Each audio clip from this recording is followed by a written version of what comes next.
Good morning, or maybe with you it's afternoon or evening, I don't know which.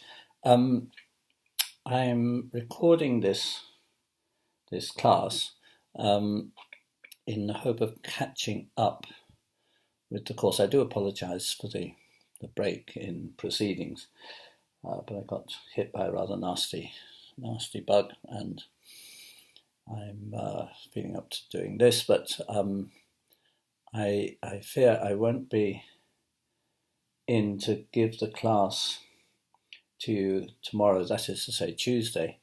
What I'll do is record what I would have done, what I would have said, at least in part, last Tuesday. And on Wednesday, I will send you a further recording of what I would have said last Thursday. And in that way, we'll have caught up all but one class. So that on Thursday, I hope to be physically with you. This isn't exactly non-physically with you, but it's perfectly physical operation. But anyway, what I mean is my body will actually occupy the same space as you guys in the classroom on Thursday.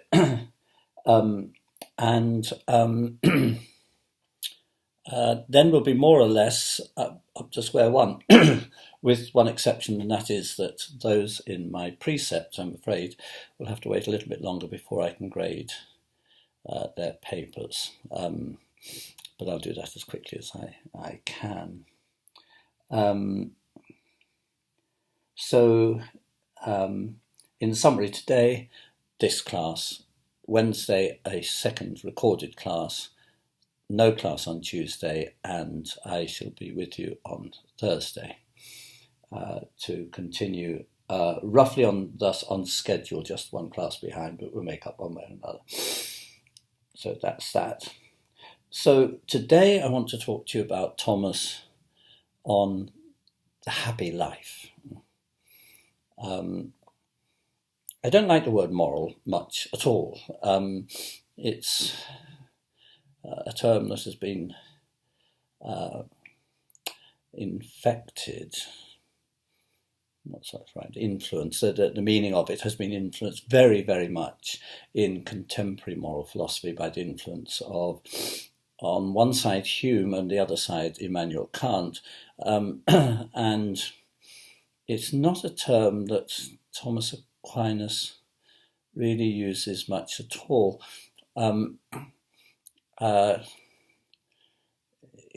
He thinks we are moral agents, that is to say, we're agents capable of acting in such a way that we can judge of our actions, whether they are good or bad. And these, he thinks, and these actions, which will turn out to be good ways of acting, are good insofar as they're going to make us happy, as we were created to be. And so actually, in my own notes for this class, I just described it as Lecture 13, The Happy Life, Thomas on the subject of the happy life. Or to put it another way, Thomas on how to be really happy. So I want to talk to you today about that notion of happiness as being the goal of the good life. And then in the second class, which, as I say, I'll circulate to you on Wednesday, I'll try and give an account of what Thomas thinks a happy life would consist in, what ways of acting would make for a happy life, and that here we'll be talking mainly about Thomas's conception of the virtuous life, of how to live well. Now, the last lecture that I gave before the break, welcome back, was about grace. Actually, this is to reverse the order of Thomas's own exposition, because in the first part of the second part, the so-called prima secundae of the Summa Theologiae, it's the second volume, if you like, of this 4-volume work, that begins with this issue, this matter of, well, what is life for? What are we created to be? And it actually ends with his account of grace as being the one and only sure means of achieving what it is that we're made for. So I've kind of reversed the order, because I spoke to you about grace before the break, and now talk about the moral life. Thomas does it the other way around. He talks about, the good life, the happy life, however you want to put it, first, and then talks about grace as a necessary means to that degree of happiness to which he thinks, or for which he thinks, we are created. So in that account of grace, you remember that he talks about grace as a new creation. By way of grace, we live not just a human life, but we live also by way of the divine life, by a share in the divine life, and that's what grace is. It is, in the first instance, it is the grace of restoring justice between creatures and God, which justice had been disrupted by sin, by the fall. So in the first place, it is the grace of justification. And then, in addition, it's the same grace. It's just a distinction within the notion of grace, but distinct from the grace of justification, which is sort of one-off. I mean, we are justified or we're not justified, as Luther quite rightly says. And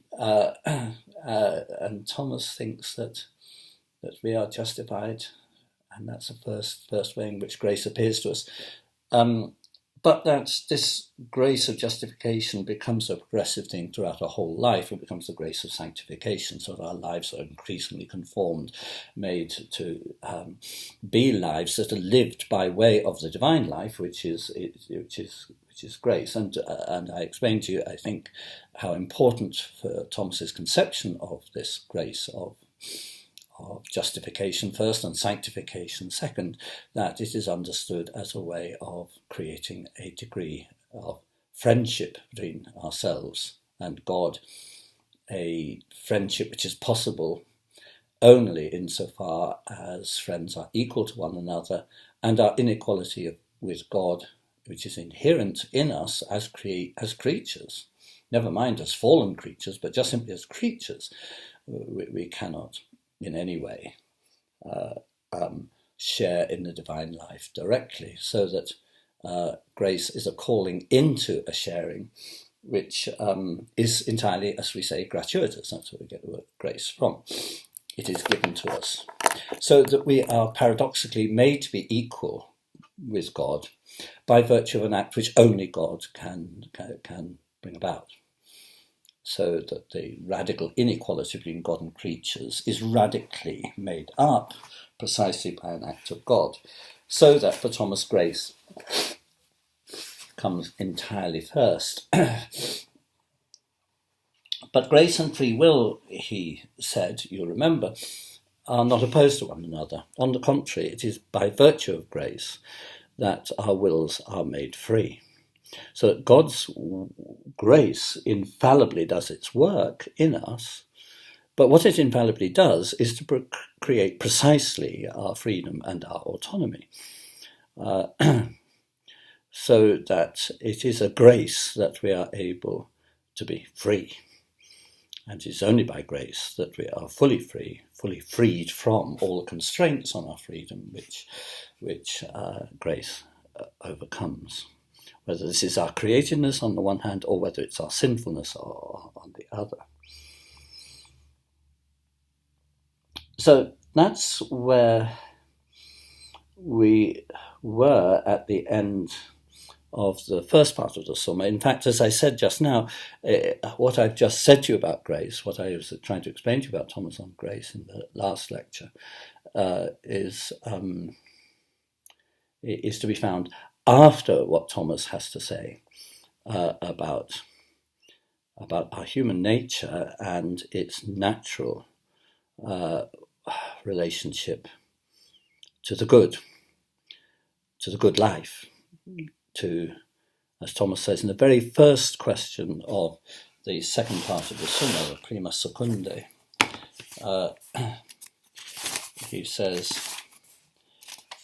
he talks about what the final end of man is. What is man for? Ultimately, human beings can be for all sorts of things penultimately. In fact, our life is a life of penultimacy on the whole, of being on the way, as Thomas thinks. But what we're on the way to is, Thomas says in the very first question of the Summa, is ultimately to God. You can put it either subjectively or objectively. From our own point of view, it is ultimately, he says, what we desire in everything that we desire, in some way or other, whether rightly or wrongly, whether we've got it right or got it wrong, in some way or other, we desire happiness. So the part one of the argument here is that is contained in the very first question. What's the last, the final, completing end of a human being? And his answer is, it is to be happy. Leaving open the question, therefore, as to in what would consist our happiness. And in the second question, he asks that. He actually maps onto the first book of the Nicomachean Ethics of Aristotle here quite openly. Could human happiness consist in wealth? You might think so.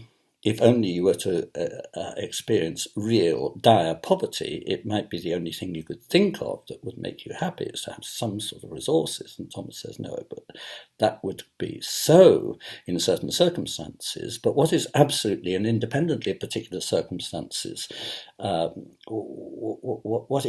would human happiness consist in? Could it consist in riches? He said, no, it couldn't. They're losable. And you can be rich or poor depending on the way the stock market goes. I mean, it depends on too many contingent circumstances, whether one is wealthy or not. Can it consist in honour? Being honoured by people? Well, when you're despised by people, you could feel that too. Or could it consist in fame, in glory? Well, when you're disgraced in public, you might very well think that.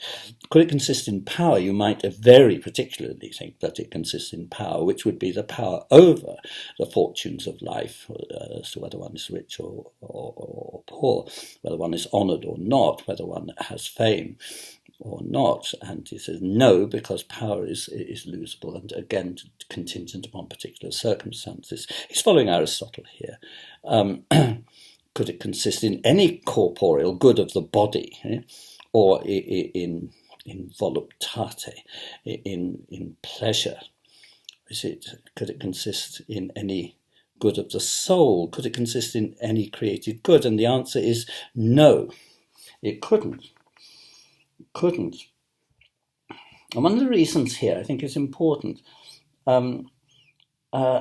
He's asking here, in question 1 and question 2, what is it that human beings are made for?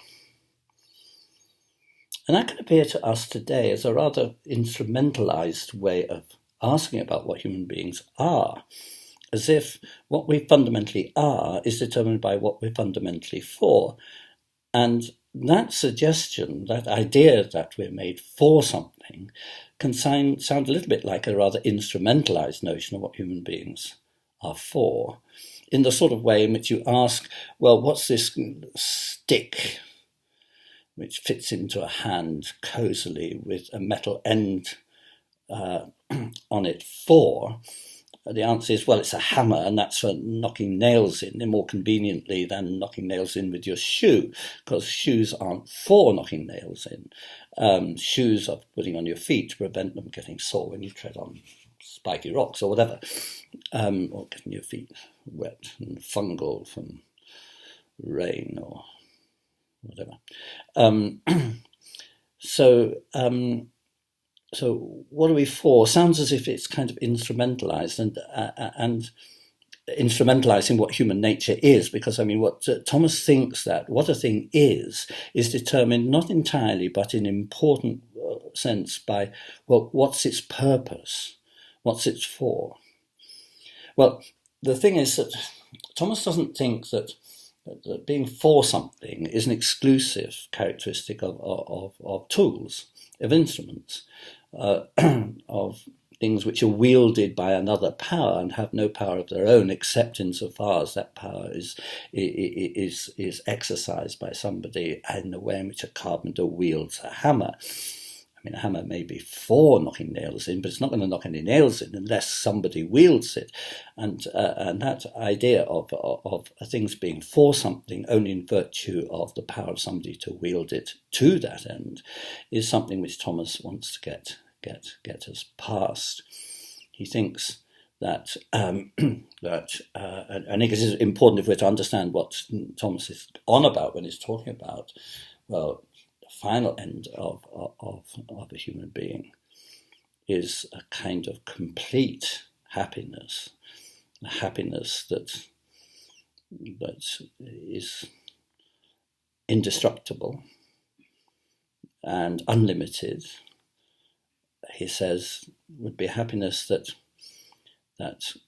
could be had only insofar as one has in some way or other come into relationship with an infinite object, with God, because human powers have that character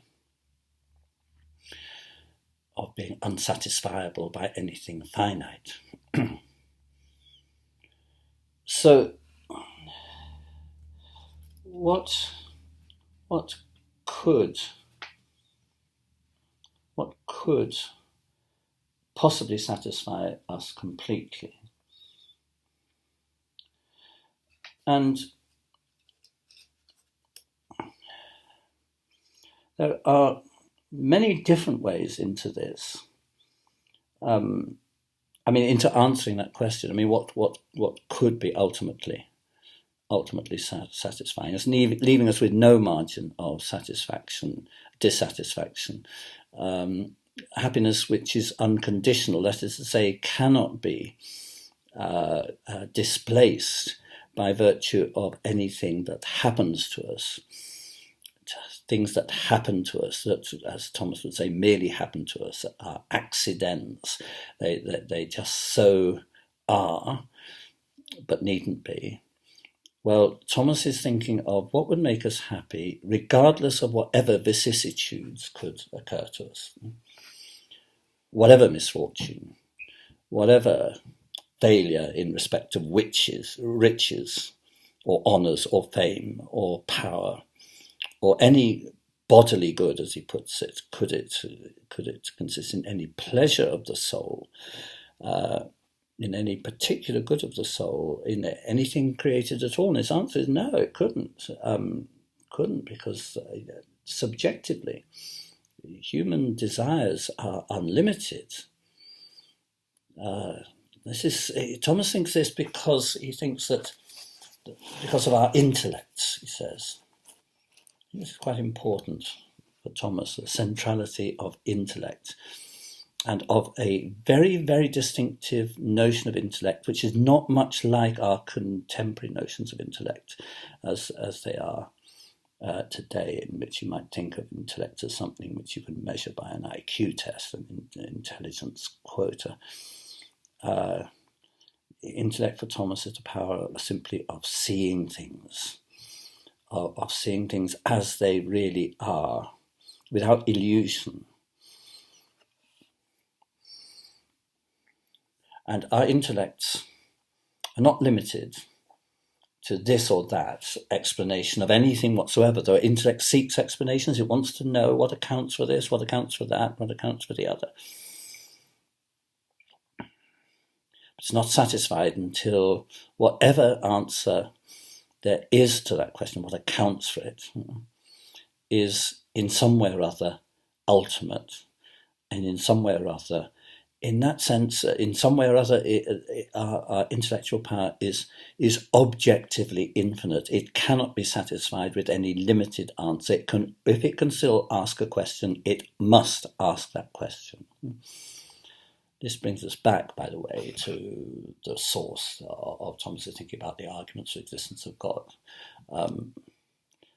My picture's just gone, and I don't know why.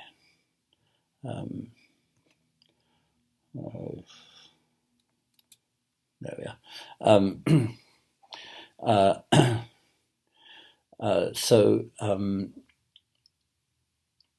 So we're unsatisfiable beings. We're embodied beings, but our bodies point us to something which is beyond the limitation of body, which has no limits whatsoever. We're crazily infinite in this way. And in all this, I mean, I'm just simply glossing Thomas, who in turn is glossing Augustine. You know the famous short passage in the very first paragraph of Augustine's Confessions. We are made for yourself. You have made us for yourself. And our hearts will not rest until they rest in you. It's in Confessions, Book 1, Chapter 1. And that restlessness, unsatisfiable character of desires, Thomas thinks is rooted in the intellect, that our desire follows how we see things. And that he's accused of being an intellectualist, and that's a kind of accusation because it sounds as if it's kind of hard and cold, and intellect's a nasty thing that you get graded on the possession or lack of.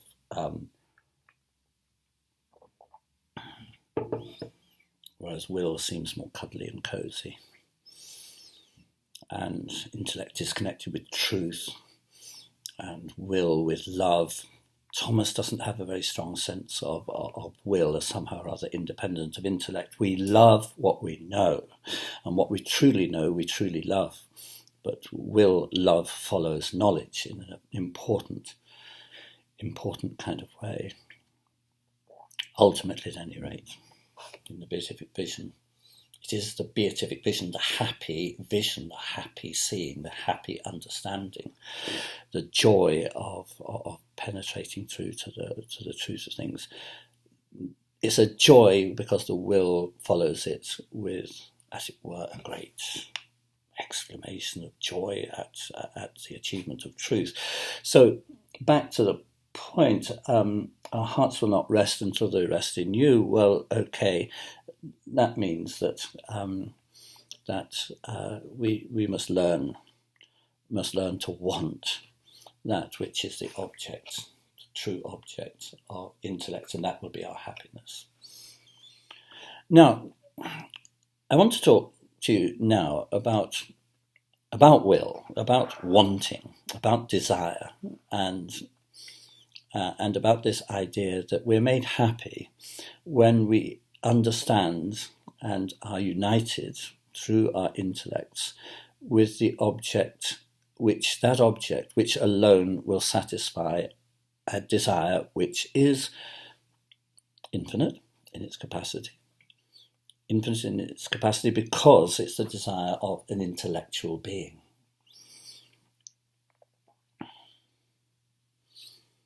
There's a way of talking about the ethical, the good life, the moral life, the happy life, which I think comes naturally to a thinker of the kind that Thomas Aquinas is. Not everybody's kind. He's rather almost alone in his own time in this prioritizing of the guidedness by way of intellect of our desire, that our desires are true desires only when they meet with their true object, and that it is in virtue of the intellect that that true object is understood and sought. There's a certain sense in which for Thomas the good life, the moral life, the happy life, is the life in which one seeks what one really wants, what one truly wants, and that learning to understand what you truly want is a process, is something that takes work, that it's not something instantly realized. And there are all sorts of things in the way of the achievement of true and good desire. You can contrast what one really wants in various sorts of ways, one of which is to contrast what one really wants with what one is in a state of self-deception about, what one thinks one wants, but is mistaken in doing so. It may be very difficult for us to understand how you can represent to yourself what something which you really want, and be mistaken. You can not know what you really want. You can be uncertain as to what you really want. You can be unsure of where your desires are taking you, as to whether they're taking you in a direction that you really want your desires to go. Do you see, when we're talking about what you really want, we're beginning to introduce the idea of will as a form of desire, which is sort of truthful, true to the kind of beings that we are, truthful to the kind of beings that we are made to be. Because our desires can misalign in the way in which we do when we're self-deceived. When we've deceived ourselves, think of the paradox of deceiving yourself. To be deceived is to not know a truth. To be a deceiver is to know a truth and preventing somebody else grasping it. So how can you be self-deceived? In order to deceive, you have to know. In order to be deceived, you have not to know. So how can you bring yourself into a state of self-deception? It's a paradox, it's a difficulty, it's there in Aristotle. Thomas doesn't discuss it much, but in various forms he does discuss the whole question of how can you misrecognize your own wants, your own real wants, in such a way that you actually pull off this apparently impossible feat of deceiving yourself, of not knowing what you really want, but having brought about yourself your not knowing of it.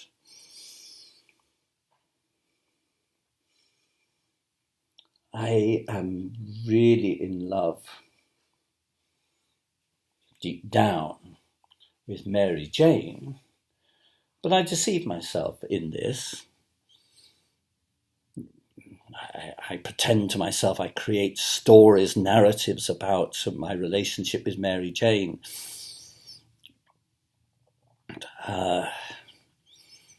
which sort of keep a certain kind of fiction going, which I half know and half don't know is a deceived state of mind. Well, of course, I hiding from myself what I really want. Well, obviously, I think Thomas, when he's talking about what we really want, he's assuming that you have got past such forms of self-deceived, self-lying, the casual refusal to understand the truth of oneself or the truth of somebody else. I think Thomas, this is a very modern theme, isn't it? I find a massive amount of it in Jean-Paul Sartre's Being and Nothingness, Lettre de Néant. And it's fascinating stuff. True, too. Of course, there's stuff of another sort for which I have personally very, very little sympathy, as did Sartre, and that is the states of self-deception described and explained by Freud. I think Sartre successfully shows that you don't need this rupture between conscious and unconsciousness that Freud postulates in order to account for this this paradox that I deceive myself. How can I possibly do this? Well, I can. The answer to that is I can. So adjust your categories to the facts, not the other way around. When Thomas is talking about morality, about the good life, about the happy life, as discovering what you really want, he's not really thinking of deviations of that desire, such as that of self-deception, though it's perfectly consistent with his position that he could give an account. And it's half there in Aristotle's Nicomachean in Ethics. In the paradox of the person, the morally weak person, the akalastos, the person who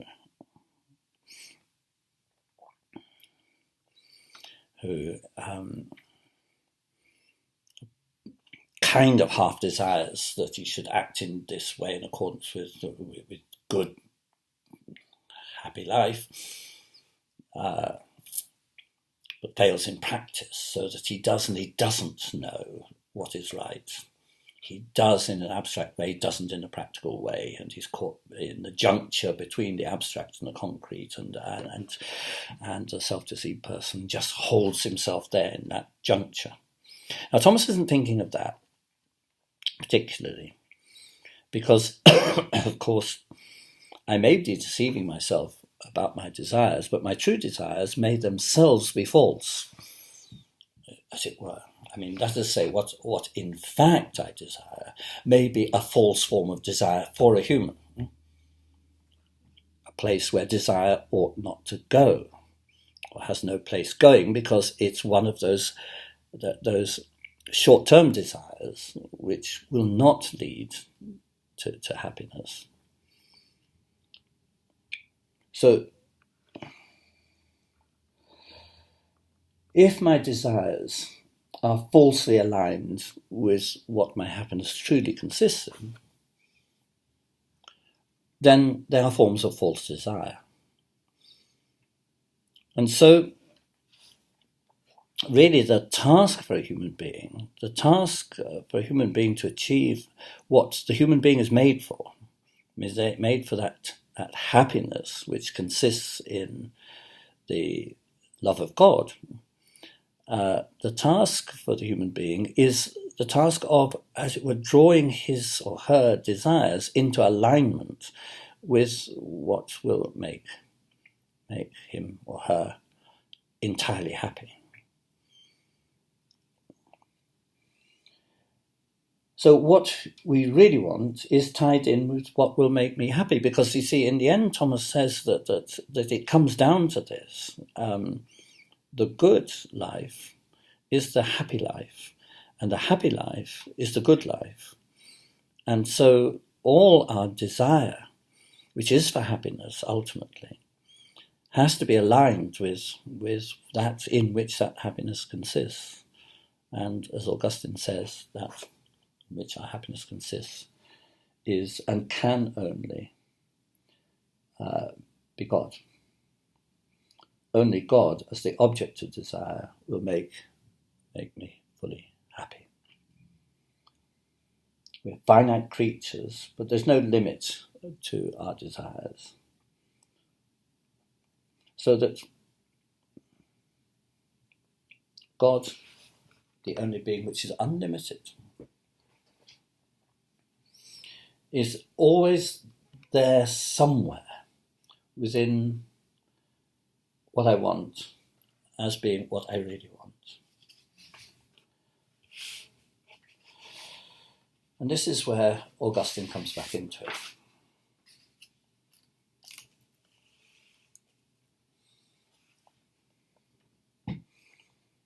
Now, that's a general sort of conceptual framework within which Thomas's moral theology, if you want to call it that, his account of the good life, his account of the happy life, is said. It's in a very much debated relationship with Aristotle's Nicomachean Ethics. I think as with much else in Thomas, there's a sort of interaction going on in his mind between what is read in Aristotle's Nicomachean Ethics, which the argument is there, as I've said, that we are made for happiness, and the question, therefore, of the good life is the question of what does our happiness consist in.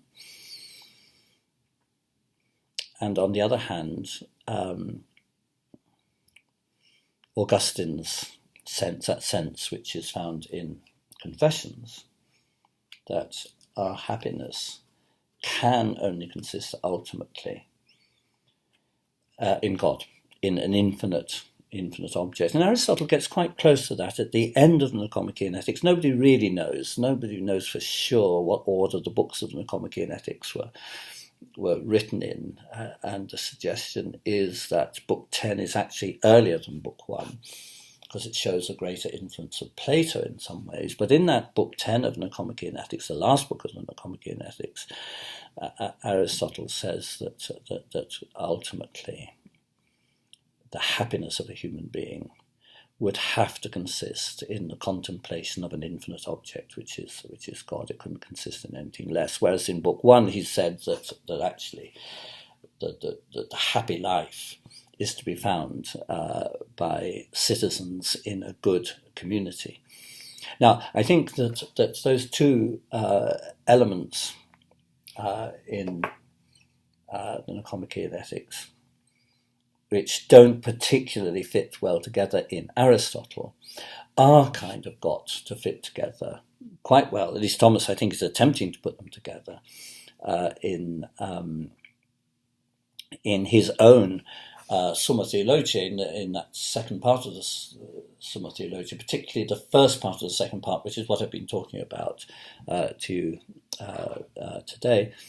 That I think Thomas actually works together quite successfully, at least I think quite successfully, not entirely satisfactory in all ways, but I mean very successfully, two kind of strands of answer to the question, well, what is the good life for a human being? And one of them is what I've been talking about today, and that is, it is ultimately in seeking one's happiness in God, in some kind of relationship with God, which of course then brings in the question of, well, how can a finite human being find any kind of relationship with God, which is where the doctrine of grace comes in, which I've already spoken to you about, but which in Thomas it comes, as it were, at the end of this first part of the second part of the Summa, where he says that of course, for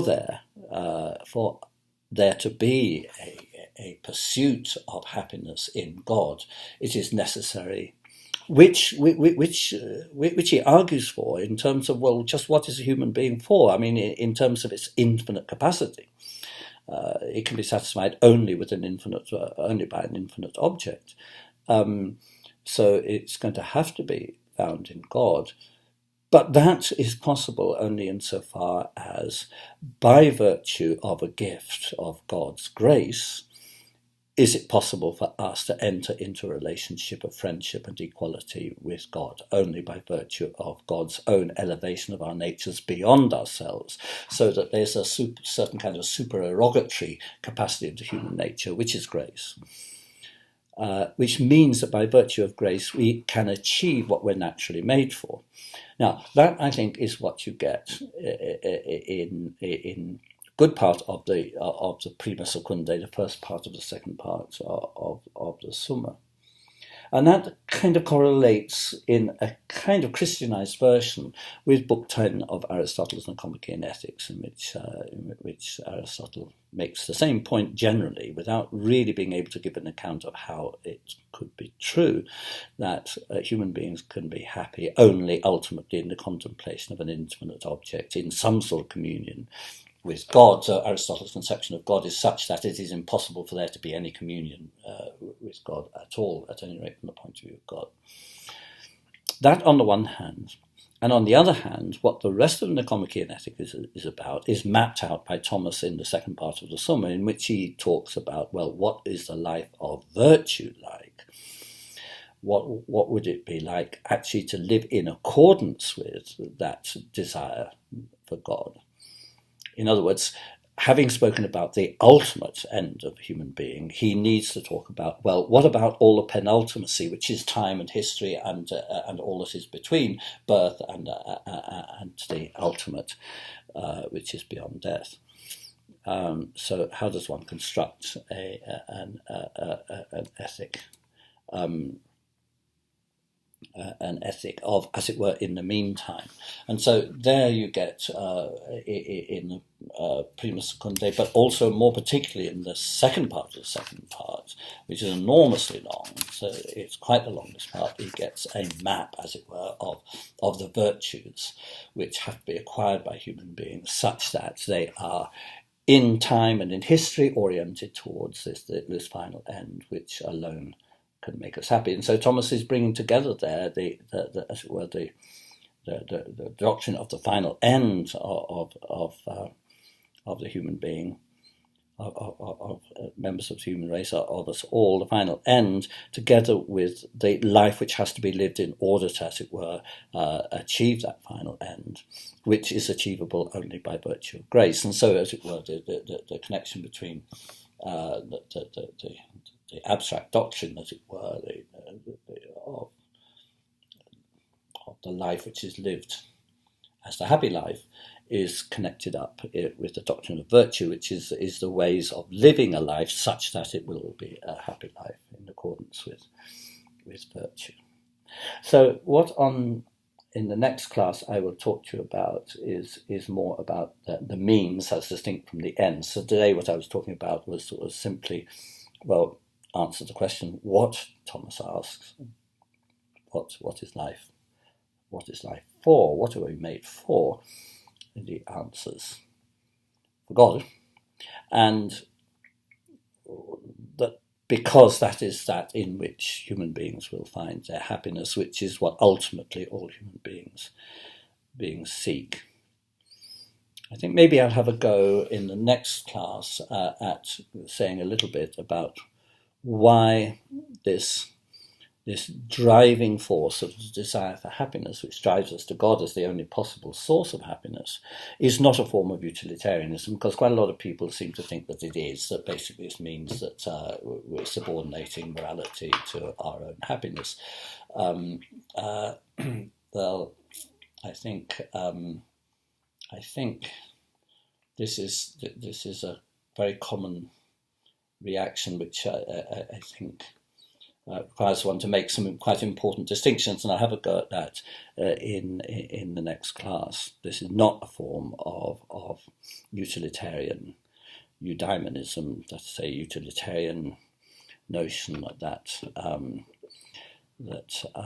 you subordinate one's actions to one's own desire for one's own happiness. Thomas thinks that an attempt to define happiness in one's own terms would be a form of debased morality. And that's precisely why he engages with the discussion of all the things that happiness can't mean, or couldn't mean, if ultimately what we desire is happiness.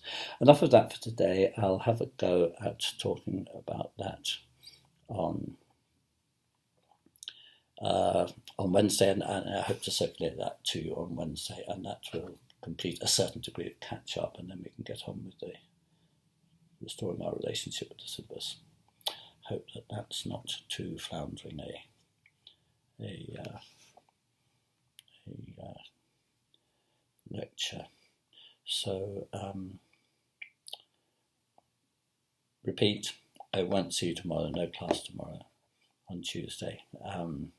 There will be a class on Thursday, and I will circulate a second attempt at talking about Thomas on the moral life, the good life, on Wednesday. Okay, bye for now.